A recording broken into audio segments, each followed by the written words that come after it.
Welcome back to the last session of the first day of Game Dev Guild. Next up, we've got Dan talking about game architecture with the talk, Game Architecture, Go Big. I'm really excited about this one. Like I said, I'm a big fan of game architecture and getting into how games are built and how to build bigger things and have stuff not fall apart. So this is going to be a very fun one. I'm not going to talk too much, though. Let's just get going and watch and see what Dan's got to teach us. Hi, I'm Dan Violet Sagmiller. I spoke on Solid at Unite 2017, and that talk is still referenced today by Unity as a representation of strong architecture. But I don't really agree with it anymore. There were a few issues with Solid that were bothering me, but I couldn't quite put my finger on it when I gave the talk. I don't follow Solid like Solid suggests anymore. When I realized what the problems were, it took me a few years to really figure out what I did when it was working.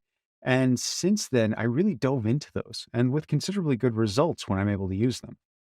I want to show you a path for architecture that can fit whatever principles or patterns you want to use, and work for both game jams and enterprise. I want to share two concepts: architecture for rapid transition, which is all about planning your architecture so you can develop with the speed of a game jam, but end up with enterprise quality code. And the second is the rubber ducky Enlightenment principle, which is really just about making your code not hard for a rubber ducky to understand. Let's start with architecture for rapid transition, or ART. I should preface this that I'll be throwing around a few code philosophies and patterns by name alone. If you don't know them, that's okay. Just understand that these exist to help solve problems, and consider looking them up. During the second half, when I start talking about the rubber ducky Enlightenment, I will actually dive into some of these. Let me summarize the issue. You give the same game concept to a pro and a junior dev. The pro says it will take 2 months. The junior, 2 days. They're both right. Why? Because the junior is fast. They can write code in a fraction of the time it takes a senior to build it. So I hire seniors. Because after that short sprint, making more changes to a junior's code generally tends to become impossible very quickly, to the point that even the junior will want to throw away the code and start over. So seniors take longer, but our code lasts accordingly. Maybe. I'll come back to that. I remember being shocked at how much content some teams got out in a 48-hour game jam. It was a huge contrast to the daily professional work I had been doing, that most professional teams do. And I started studying what works and what doesn't. So this led me to come up with ART. There are 3 points to it, and they represent different things for everybody on every project. 1, you need to understand you're fast. Not you are fast. You're personalized fast. What does it mean to be fast? Jump into a game jam. There's a never-ending supply on itch.io. Or just practice a proof. You're targeting fast. How fast can you make a tiny new project? Don't try to refine it. Don't worry about who might see how ugly this code is. You only need it to do one small playable thing. Your real goal here is to get a sense of your defaults. If you don't have much time and you're not worried about long-term support, what do you default to? You likely didn't create any properties. You probably just went with fields. You probably didn't use any interfaces or structs, just classes. You probably didn't define private because if it's undefined, it's already private. You probably used the variable name foobar or a instead of a well-named variable. You probably have an excellent foundation for a class that is too massive. But you know all this code in general is not going to survive a larger project. A project needs to be cleaner as it grows, or it will become a nightmare to work with. So that brings us to 2. You need to understand the project's best. What is the ideal code base? What patterns built it? What principles guided it? What style is it? This part will change for every project. And you need to think about this early. Now, junior devs will be more likely to have a faulty concept of ideal code. They will have ideas, but like the code that they wanted to throw away from so many projects and just start over, they will have to learn from this. Don't feel alone, junior devs. Of all the programming languages and game engines, senior Unity C# developers are the least likely to possess a good understanding of architecture. I'm in the process of writing a book on getting hired as a Unity developer, and aside from my own experience, I'm interviewing the interviewers from around the world. And a common trait is that senior level Unity developers of 8 years or more will often not have a grasp of architecture. Common practices like solid, DoD, DDD, MVC, MVVM, command, decorator, flyweight, graph, and other named patterns and principles. But the more you start observing and practicing these, the more you start to realize you've already known some of them, as you likely came up with it on your own to solve some kind of problem. You just didn't know a name for it. But if you understand the names, then you can explain your solution in shorthand. If you understand them at a named level, you can also more easily understand where and when they work best or not at all. I personally know I like to use the observable pattern to solve data sharing issues where a few common variables need to be known all over, and where pulling this data would be expensive, if not just annoying for performance. After I explain the rubber ducky principle, I'll tie it all together with some real examples of how I use this. But let's move on to the third part of art. 3. You need to understand how to transition. I know I commonly go to interfaces in my code, but I've been solid for so long that it becomes default for many organizational issues. But data-oriented design, think dots, ECS, jobs, it helps deal with the most common performance issues we're going to face in our coding, not the micro performance issues we argue about just by looking at the code and guessing. But I also know that if I wrap my data structure in an interface and make it any real use of it as Solid would seem to push, I would also be making it unimaginably difficult to convert to DoD. So that tells me for my fast development, I cannot get away with interfaces on the data. Interfaces on the systems and managers still work though, but this is me and my goals. I want to target DoD. You may have another goal. You may not even have a term for it. It may not match a commonly known pattern. That's all okay. I do strongly recommend that if you're not familiar with some of the ones that I've referenced, that you go look them up and experiment with them. Figure out when and where they could and should be used. You'll save a lot of time and explanations if you can just say observable or state machine or Liskov substitution and have it reasonably understood.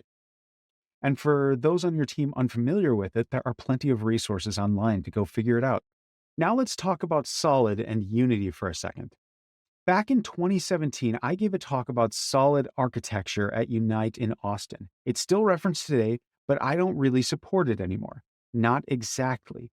The Unity IDE doesn't support interfaces well, and that means OLID is out, as open-closed, Liskov substitution, interface segregation, and dependency inversion are all related to abstraction. You can get them to work, but you're fighting with the engines designed to get it there. And the flexibility it grants can make it nearly impossible to allow performance gains made via data-oriented design. I should point out that you can still use Solid or OLID for systems and managers without damaging DoD capabilities. That leaves S for the easiest part of Solid, for single responsibility, which basically means that a class should have only one responsibility. In larger classes, it's hard to understand what's going on at all, and they hide massive amounts of spaghetti. In one project I worked on, there was a game.cs file which had more than 10,000 lines of code. It ended up being a catch-all for any piece of code they couldn't quickly think of a better place to put. There was no way to understand everything this one class did. It's pretty easy to see what's wrong with this practice. Had single responsibility been adhered to, the file would have been split into many more meaningful yet easier to understand classes. But there is a dark side. When you simplify each class, you now may have so many files that it's hard to tell where to find the file you need. So much blurring of the boundaries that you don't know what folder it should go into or what folder to find it.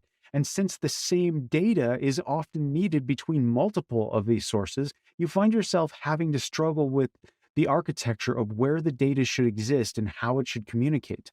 On teams where this was followed most directly, we almost always second guessed ourselves, usually splitting the code into smaller and smaller pieces. As you can see, single responsibility has its own problems. Because it's so vague, it's easy to go overboard and just move your problems somewhere else. It took me a long time to understand that my architecture or patterns didn't need to deal with that, but that SRP carried flaws. So let's fix this one for now because SRP is valuable, but only when you understand when it works.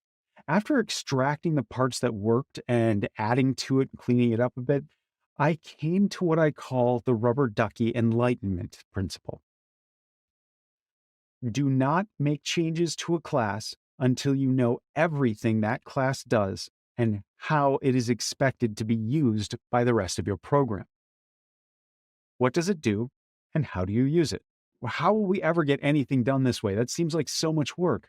And in many existing projects, such as ones with 10K code files, it would be impossible. But that brings us to Rubber Ducky Enlightenment's second and last principle. Write your code so that it can be easily understood. When I started looking at coding like this, my entire world of code changed. It seemed so obvious, yet so difficult to attain. But then so many other minor practices started falling into place, like camel case versus Pascal case, a style guide. Following Microsoft API Design Guideline Digest from forever ago, camel case was reserved for members that do not escape their scope. Public members would get Pascal case, but why would this matter much? Well, if you want to change a class, what you have to change suggests how much you need to know. If you only change private variables, then you likely do not need to understand how this class is used by everything else. And in many cases, may be able to limit yourself to just the function being altered. Only when you start messing with public-facing content or Pascal case, do you need to dive into this to its full usage. This can speed up your work considerably. It should just be a given that if a problem is not logic bearing, such as correcting the spelling in a string, you can just change that without concern. Or can you not? Well, for internationalization, some apps use a dictionary as a translation strategy, which is basically where the app is written in English, and when displayed to a user, it passes any UI to the dictionary to any UI text to the dictionary to see if it should be replaced. So, because you didn't understand how this script is used by your system, you introduced a bug that broke the display in all other languages when attempting to fix a typo in English. You may have even broken a command function that depended on the text of the button to determine the action to take. These are not great practices, but I've seen them both used in enterprise and AAA use. While this is uncommon, that is part of the point of why you need to understand how a class is used. Now, I will say that I also employ a practice of a slide deck that calls out any of the architectures of a system. I call this an architectural digest, which includes internationalization. So anyone joining the team can quickly understand exactly how to weave new code into the architectures without upsetting them. But that's not the point here.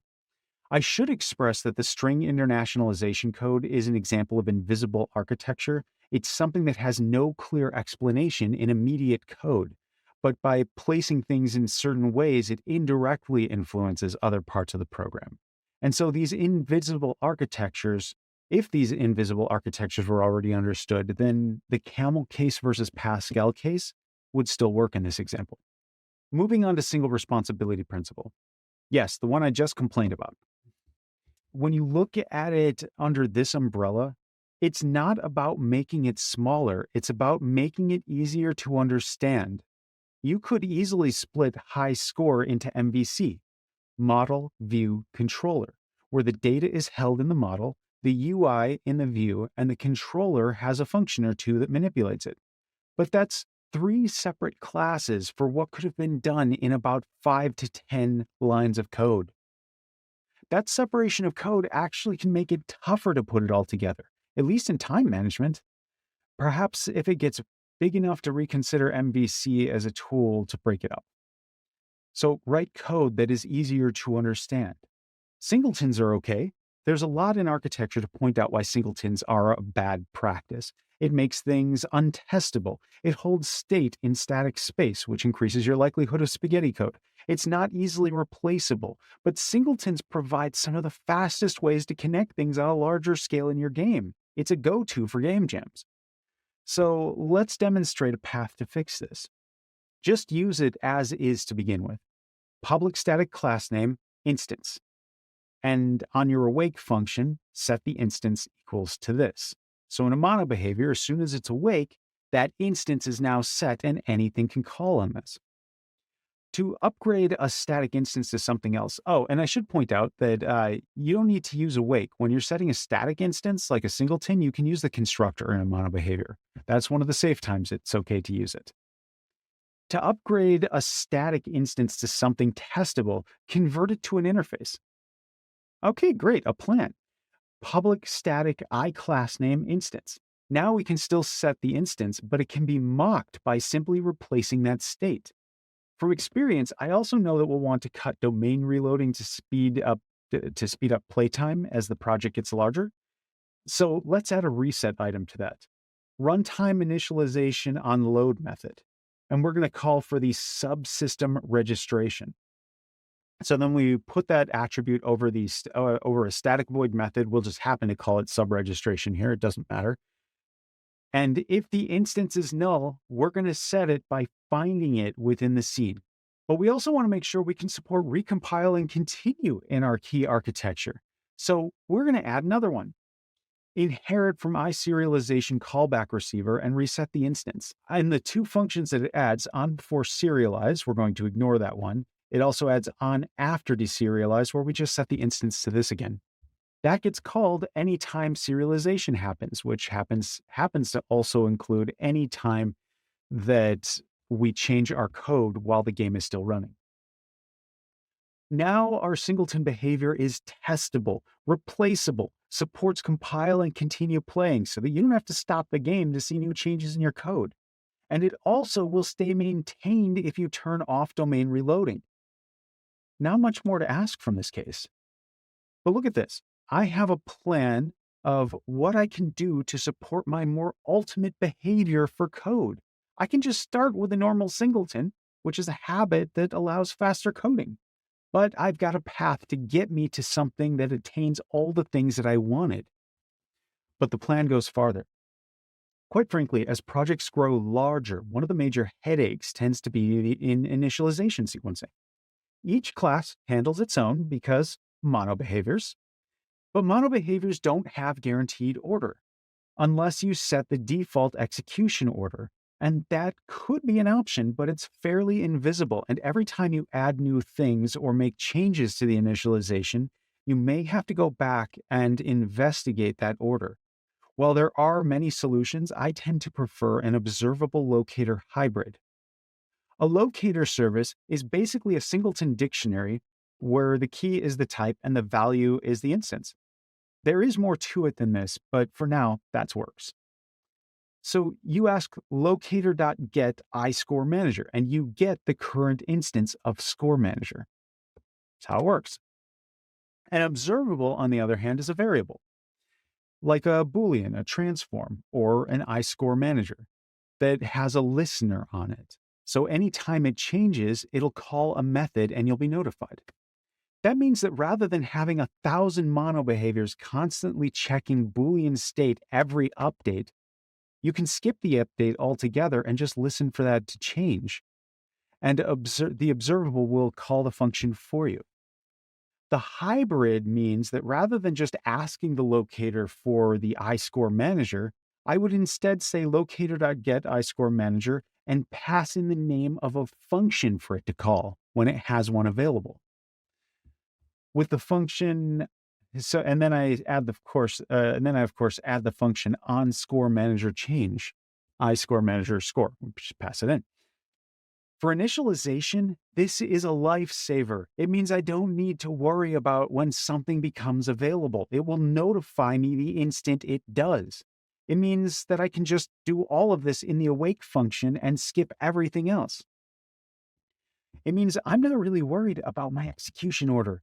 I'm not worried about the sequence of function calls, sort of starting with default execution order, then going on to static constructor, on after deserialize, some subsystem registration, awake, on before scene load, start, or frame n. However, if I just skip adding interfaces and use the class type directly, I could just import a pre-made observable locator and say locator.getScoreManager on score manager change. With the understanding I'll change it to interfaces as my system grows and I get out of my game jam stage. This means that in almost the same amount of time it would take me to set up a singleton in the first place, I could have a locator service set up without needing to be concerned about initialization sequences. That means my fast now includes locator observable as a root element. I just changed my fast. If the project is for a game jam from complete scratch, I can just create a static class that is only a dictionary with no real intelligence and not use interfaces, but just types to create my locator service and have that ready in 10 minutes. I also mentioned terrible names. It can be a habit to use indecipherable names like A, B, C, or reuse variable names or variables instead of creating new ones. And this can be a pain to resolve later. However, there are two directions I would lean on for this. One, if it's isolated to a class that doesn't escape its scope, it's probably not a big deal. Think particle effects. If you do care about this, then when using a light variable name, right before it or after it, put a comment saying what A is used for. Part of the choice for smaller variables is so that you can just type it faster, but also so that you don't have to think about a good name. Conventions, styles, domain can all affect what we would name it. And sometimes that's an expense we just don't need. Just leave a note so you can fix it easier later. At this point, I do want to circle back to a third concept, an architectural digest. A slide deck where each page now shows just a couple of notes on what your architectural choices, patterns, or principles are. I would literally just have one slide that says observable locator, then list a point or two of what problem it solves, a point or two about how it solves those problems, and then a couple of key use cases or commands to be called. This means that if a new dev shows up, they can just look at this architectural list, and aside from domain-specific knowledge, they should now understand all the key architectures and patterns. Those invisible architectures would be clearly understood, and they wouldn't have to be afraid of making changes. If you need to connect something in Unity aside from public field references to other behaviors or scriptables, then it should be called out here. What's the real value? Think about the most painful changes that you make to existing software. It's changes to the architecture. It's changes to the things that everything else depends on. When you decide changes are needed, that the old architecture doesn't solve a new challenge you have, how do you resolve it? It's always this painful, immeasurable task that can take a while and always has surprises. But not with this. Art now takes on a second purpose. Instead of fast, your starting point is the architectural digest. Your transition plan is to figure out exactly what it means to convert the called out architectural digest to your new best. Once you have the plan, it tells you what commands to replace and how. You can do a find to get a count of these in VS or similar, depending on the strategy, and then you can create a real task measurement. It makes these major, really challenging, really scary changes to your code much more accessible.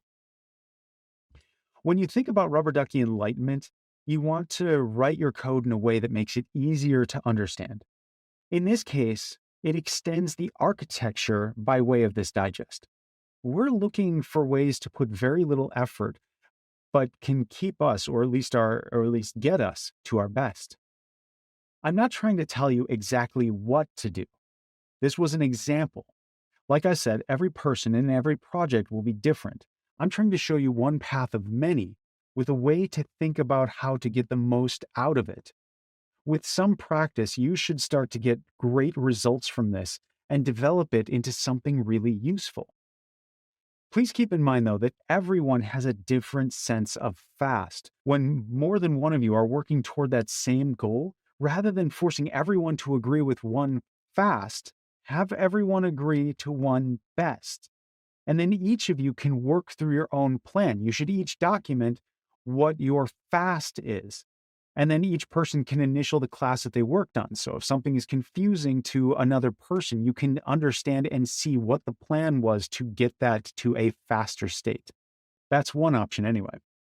So to recap, art, architecture for rapid transition is all about figuring out your fast, the project's best, and how to move from one to the other. Use this as a way to code fast, but still keep a clear path to improvement. Rubber Ducky Enlightenment principle is all about writing code that is easily understood, smaller, have purposes to what you're choosing. Style guides can be really helpful here. And there's a lot to consider. And of course, don't be afraid of ugly code. Bad code choices that work well and are easily upgradable is incredible code. The Architectural Digest is a slide deck that anyone can go through in a few minutes to see how your project deals with interactions between different patterns and principles. You can use it as a type of map to help you with the other two concepts when big changes are needed. And most importantly, this is all about what works for you and your projects and your teams. Consider these in the development of your approach, or just use it out of the box to start. Just never accept a principle at face value. I have more topics and videos on my YouTube and Discord channel, and you can see the links here. Awesome. Dan, if you could put your camera back on before we go live, please. There we go. All right, let's get it. Let's do this. Jason, you're up. All right. Well, thank you for that, Dan. That was very exciting. It was exactly what I expected. I learned a couple awesome new things. I did not know that you could set the singleton instance in the constructor. One of the many, many things. I've also got my my backtrace rubber ducky. It's been sitting on my desk all day. So I think this is going to be a fun conversation. Let's bring in Dan. We've got a couple questions. If you've got a question for Dan, please drop it into Slido. And if you see a question that you really want answered, make sure that you upvote it.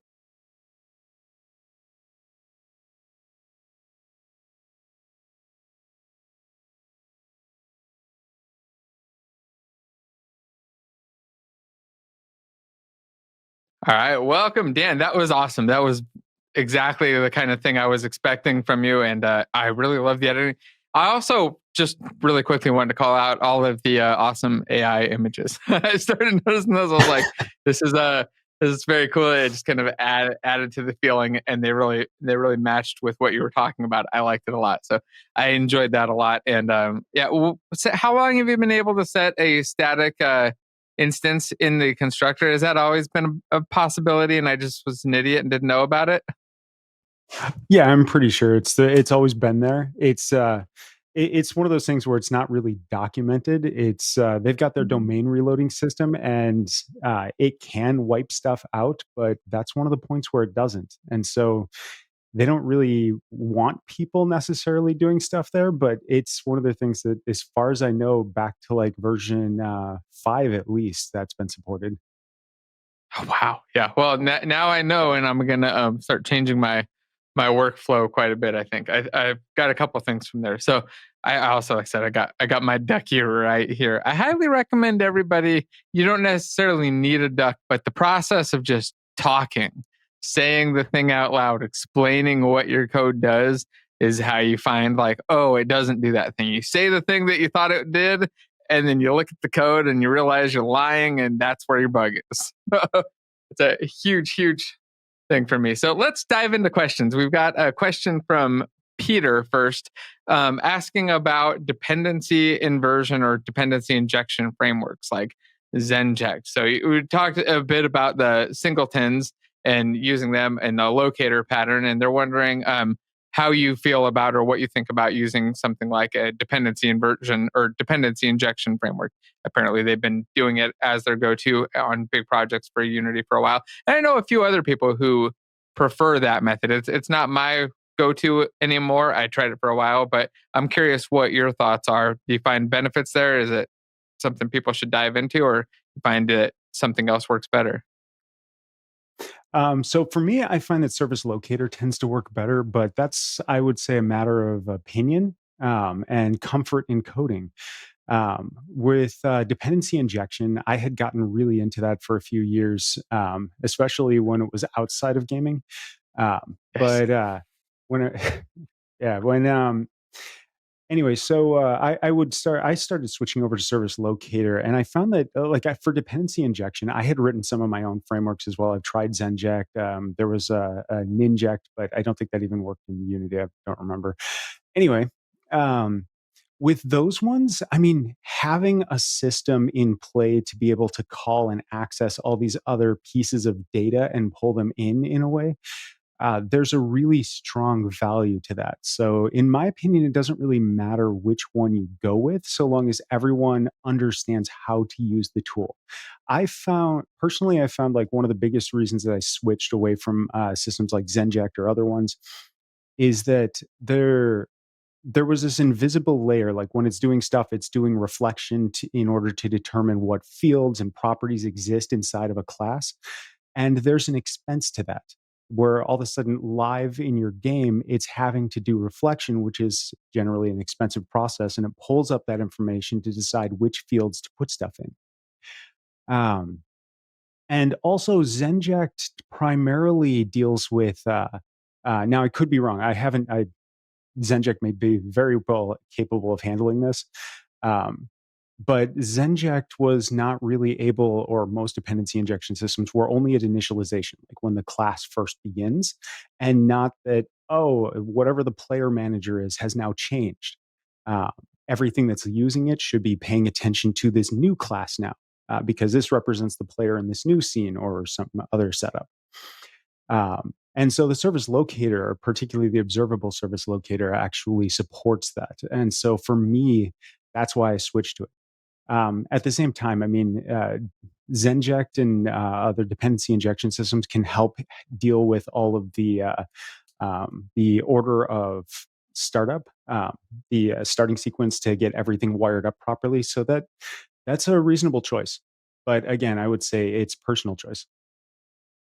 Yeah, my personal preference now is to go with more of a locator pattern too. I was heavy into inversion and injection and stuff. It coming from some enterprise and web development, it's so easy there, and it makes a lot of sense there. In games, I always felt like it was kind of forcing me to code in a way that didn't feel perfectly natural, and it felt like I was a little bit fighting against the editor. But I still can see a lot of value in it too. So I can totally see why people use it. And I know some people who use Zenject specifically in their enterprise. And they've got big applications, and they do a lot of stuff that it really helps with. So, yeah, it's definitely an interesting one, but I don't think that you necessarily need to go to it or switch over to a dependency inversion framework, especially for game development. It's neat, but not definitely not required and not a huge difference.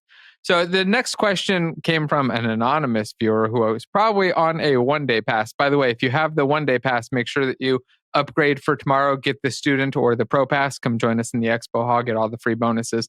But we got 4 more days of great talks coming up. But this question was about resources. Do you have any good resources that you would recommend for learning architectural patterns? There we go. So yeah, for learning like game and code architecture, are there any like go-to sites or websites, videos, YouTube channels, anything like that that you recommend? For me, Pluralsight Design Patterns Library, great one, or game programming patterns. But I'm curious what yours are. To be honest, I would say just going to Wikipedia and searching design patterns is a great place to start because it lists a huge number of them, has just like a bullet point explanation of what each one does in a way that kind of separates it out from the rest. Um, but to begin with, I think it's really best just to kind of spread out and recognize that there's a large number of these types of patterns out there, and to kind of understand, oh, command pattern. Command pattern is a particularly great one. If your game is going to be doing anything with an undo feature, then you really need to have a command pattern in there. That's the easiest one out there for handling undo. Um, and But beyond that, that one covers patterns. There's also principles. So searching principles, you're going to find a lot of stuff. There's my talk from 2017 at Unite, and I know we've got. I believe Jason Story has a bunch of stuff on architecture on his channel as well. I've got some on mine as well. I'm planning on increasing it in the near future, but I don't have that right now. Nice. Yeah, those are definitely good resources. Stories got all kinds of cool stuff too. It's fun watching. They were having conversations in the Gather Hall earlier. But the other one I just want to make sure to call out is the gameprogrammingpatterns.com. It's the book. So there's a book, Game Programming Patterns, and the whole book is online. You can read it and go through and see some of these patterns in very game specific contexts, although it is in a C++ context. So you have to kind of loosely translate it, but it's not too difficult. And you can see like the command pattern being used in a game with a game example. It's a really great one. So I highly recommend that as well. Okay, let's go on. We've got a couple more questions. There's a lot of people who are just very excited and want access to the slides, but let me find one. I wanted to Yeah, there's so many. Most of the questions are compliments on how exciting stuff was. There's a whirlwind. It should have been 2 or 3 talks to give each one even more, but we limited the time. Sorry, Dan. I should give you like 2 hours to just go. Yeah, I think that you probably could have filled it with a lot of great stuff. And then there was let's pop up this question. This one from Julian. It says, I had a mentor who told me to write methods to be easily tested. Methods only doing a single thing can be much easier to understand. Is this following the rubber ducky principle? Absolutely. Basically, anything that helps you understand what your code is doing better. And the whole point of Rubber Ducky Enlightenment was just about uh, you see all these problems in code. And one of the biggest problems tends to be that it's hard to understand after you wrote it. That whatever it was doing, I don't know. I mean, like, when do you add comments? I typically don't add very many comments to my code, but if there's something confusing or weird, like I'm dealing with a strange issue that only happens in a particular circumstance, and I don't really even understand why, but I know when I do this solution, it solves it somehow. I'm going to explain that in my code with a comment. But yeah, just writing your methods so that they're easier to understand. I mean, I've seen a single method that had 3,000 lines in it that was really easy to understand. It was part of an ETL process where you're extracting data from one save file and putting it into another format for like an upgrade process.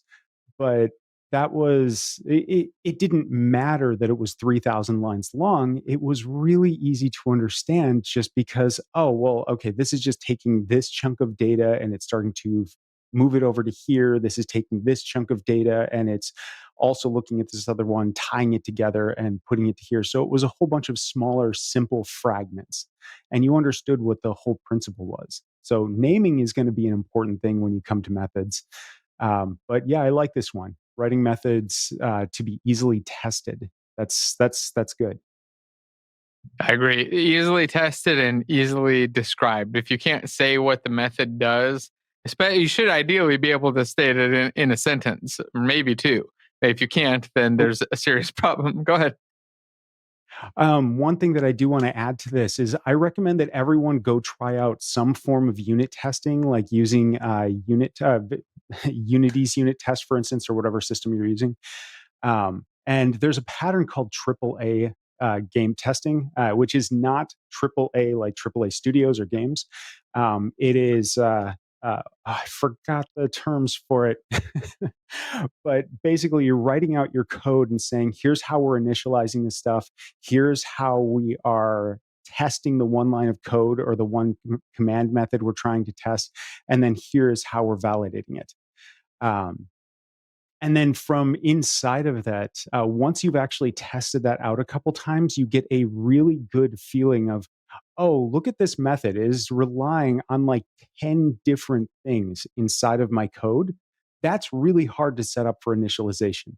The more that you have to prepare and initialize in that, the harder it gets to test. And so by going through the experience of unit testing a couple times, at least, then you really start to get a good feeling of, oh, this method is really complex. It's got like 20 different places it's accessing. This would be a nightmare to test and to automate.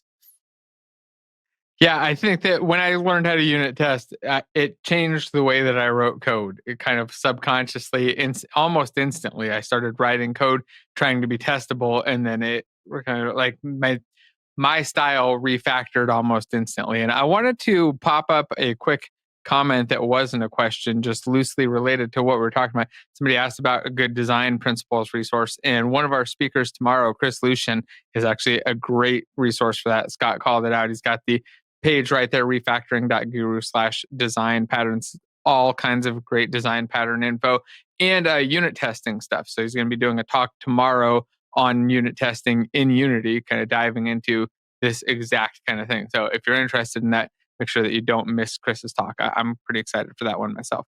All right, there was one more question right here that I really wanted to pop up. If I can figure out where, I scrolled down a little bit. You got a lot of questions. Let me go find the one that I wanted to pop up. Right here. So this question was about the observable pattern, and you had a section in there talking about you doing observables, and they're wondering about an implementation for classes with multiple instances of a thing. Like you've got a unit and there's a whole bunch of units. How do you observe all of the units essentially? Would you implement managing those with a locator, singletons? How do you go about that? So say you've got, maybe you've got X number of units in the game, and you want to observe when something happens to any of those units. Do you still use that observable pattern? Do you do like some weird setup? How does that go about? Can you just explain it a little bit for somebody who's maybe not super familiar with the pattern? Yeah. So there's always hacks that you can apply to things like service, locator, and observable. I hacked and joined together, and I found that solves a lot of problems. Um, but what I tend to find is that when you're looking at architecture and how to connect things, it's best if you can keep things isolated to very specific patterns. Sometimes you really do have to step outside of that, and that's just fine. I'm not saying you shouldn't. Um, but if you have the option to, you should stick with something that exists. So for units, I would typically go with a pool of sorts. If you really need to be able to look up any unit by ID, let's say it's for networking, multiplayer, so something happens on another machine, you need to be able to update whatever happened on your machine very easily. Then something like a pool with a dictionary, or just having a dictionary where you have unit manager or something like that. And then that unit manager is holding a dictionary that has, here's the unit, and then here is the ID associated with it. So I can look it up very quickly. That's pretty important. But yeah, it's at this point, I wouldn't consider switching over the locator. I have done that before where I have implemented a pool system on a locator. So for a particular class type, here's how you would do it. But what I found, what I ended up finding over time was that this type of setup becomes confusing. The more times that you start thinking about, oh, I'm going to take this existing well known architecture and start changing it into something else, everyone who comes on board to your team, now there's this new twist to existing knowledge if they already had it. Um, and so if you can, this is a great point to just implement something else. And in this case, I would say very specifically a unit manager with a dictionary to hold IDs. A pool service are the two key things that come to mind. Those are the key ones. I think that makes sense. You have your locator find the unit manager. The unit manager could be observable and tell you whenever any unit dies, for instance, or whatever thing that you care about happening with those, and then give you back that ID. And really quickly, I want to talk a little bit about there's a lot of questions, but the point that you just made there on bringing new people in, because when you look at things like Zenject or adding in a bunch of new complex patterns or big layers on stuff, I've seen it happen multiple times where people come in and they're completely lost. They have no idea. They don't understand any of this stuff. They don't know how it works. And you're spending like weeks or months kind of trying to ramp them up, get them used to the system while they're making a bunch of mistakes with it and breaking things. So I'm curious, are there any architectural tips or advice that you would give to people who will want to bring in people on their team and want to like have other developers work with them and not get confused? Are there things that you would generally avoid? Things that I think that your general rubber ducky rule is a strong one, but is there anything else that you would recommend to make it easier for when you want to kind of scale up and bring more people in there? Yeah, so definitely, like this, I consider a must. The architectural digest. It's literally just a slide deck. So I have several up there. There's something I have on my channel that discusses it a little further. But you want to put all the invisible architectures. So if you're using Zenject, which is very much an invisible architecture, when you're looking at your class, you don't really see any footprint of it there in most cases. It's just, oh, there's fields, and suddenly they get set. That is one of the key things to have explained in a slide, and then someone can go farther into it. Now, Zenject is also very easy to go into a lot of heavy detailed areas that are complex areas, things that are not like just, there's a lot that Zenject can do and a lot of places it can come from. And so there's a lot to its invisible architecture. Which is one of the reasons that I switched away from it. Just because if I'm looking at a project and trying to figure out what's going on, Zenject hides some of that. And unless everyone is really comfortable about where that's being hidden, where they can go to manipulate it, where the different spots are that they can influence and set things, then that's going to be really confusing and tough to work with. And for the amount of people that didn't know it, I found that to be a large expense, like very easily 4 to 6 weeks of training to get comfortable being able to use that. But then a lot of times new developers coming onto a project, they're expected to just jump onto a project and start making changes right away. Yeah, they want you to usually jump in and be productive in at least the second week. Maybe not the first week, but at least by week 2, they want you to ideally be doing something useful. And if you have to learn all that, it definitely makes it harder. So there's a question about scriptable objects. I think we got time for 1 or 2 more questions here. And we haven't really touched on scriptable objects, and I'm not sure what your feelings or thoughts on them are. They're curious if you consider it a good practice to use scriptable objects for singletons instead of static variables.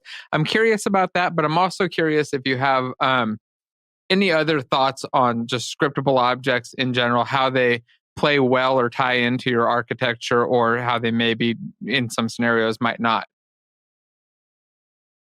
Yeah, scriptable objects are incredible. They are a feature you should absolutely not ignore.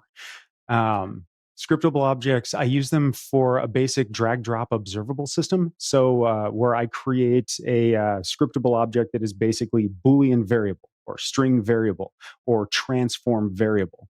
And I can basically set that wherever. And one of the key problems that you run into with prefabs, for instance, is that the prefabs, once you set a prefab, it can't reference something in the scene. That stuff gets disconnected when it's stored as a prefab. So if you're using an observable, which you can set up as a scriptable object, as like here's the transform or game object that it's referencing. You can immediately just say, okay, well, this prefab is now referencing whatever this key field is, game object. And what you do is you have that. It's saved in a data folder or something else. Doesn't matter. It's your scriptable object, wherever you want to put it. And then on that object that is important in the scene, you put this on awake or on start or whatever, and it automatically takes that variable or that observable and says, "Hey, put this transform as the value for that variable." Then when the prefab loads up, it's got it. It knows exactly what it's relating to, what it's connecting to. It automatically is wired up. And when it jumps into another scene, it understands its connection to that other scene. And scriptable objects are my go-to for RTS tech trees. The connection of using kind of this gated Boolean system that I have. I believe I talk about that in some other videos on my channel. But yeah, it works great. Now, the opposition against it that I'm going to say for singletons, there's a point in your code where it's like, here's design stuff. And if it's design oriented, things that you want a designer to be able to freely influence, then yes, by all means, put it as a scriptable object. But then there's plenty of stuff where it is code driven and no designer should be working with it directly in the IDE. And it's good to try to identify and understand and separate those concerns so that your items can live as singletons and not have to be passed around. Because every time that you have a scriptable object, you now have another field in game objects that has to be set with something. Whereas if it's one instance of one thing that's always available, why drag that in every single time if it's not going to change, if it's always going to be accessible? You're putting more work on the designer to have to set that up, more potential places where a bug can happen because one thing didn't have that set. Well, that's a very good point. You're going to minimize those possible mistakes from setting up that code. I can totally see it, and it's all kind of coming to light for me. This was very awesome, Dan. I just wanted to say thanks again. I hope that everybody else got as much out of this as I did. I mean, even just within the first minute, just the constructor alone was enough for me to love it. But there was a ton more in there. So please go rate Dan's session, give it your smiley faces, and then come join us in the expo hall for the last few minutes of the day. I think we'll leave the hall open for the rest of the day and up until tomorrow for everybody who's got the Pro Pass. And then we'll be back tomorrow with day 2 of Game Dev Guild. We've got Chris talking about unit testing, and I just found out Yorai is going to be giving a talk right at the end of the day. It's going to be very exciting. And of course, second up, we got John Riccatello, who's going to be answering some questions that I prepared and a couple from the audience. So make sure that you come join us for that. Thanks again, Dan. I really appreciate this. This was awesome. And I'm excited and looking for the book. Can you tell us real quick what's the status of the book? When's that coming out? Probably around November or December. It's pretty early on. I've only got a couple chapters written and, of course, the syllabus for the whole thing. Well, I'm excited to grab it and pop it up on my bookshelf and start skimming through there. So thanks again. And everybody else, thank you for coming out and joining us. Thank you. A special thank you to our sponsors, Backtrace, who just gave an amazing talk, or Sauce Labs really now, who acquired Backtrace and just gave an amazing talk on both their mobile deployment stuff and the Backtrace platform, and to Unity, Game Driver, and Serenix. Obviously, you all know who Unity is. They got 2 booths there. Game Driver makes some amazing tools for automating testing, especially if you don't want to redo your testing framework. You don't want to rewrite all of your code so that you have to do unit testing. You can actually put your existing game into Game Driver and test it out. And then Serenix makes Odin Inspector. You probably all know what it is. And if you have a Pro Pass, you got a free year of it. And they've got a booth down at the Expo Hall. So thanks again, everybody. And thank you very much, Dan.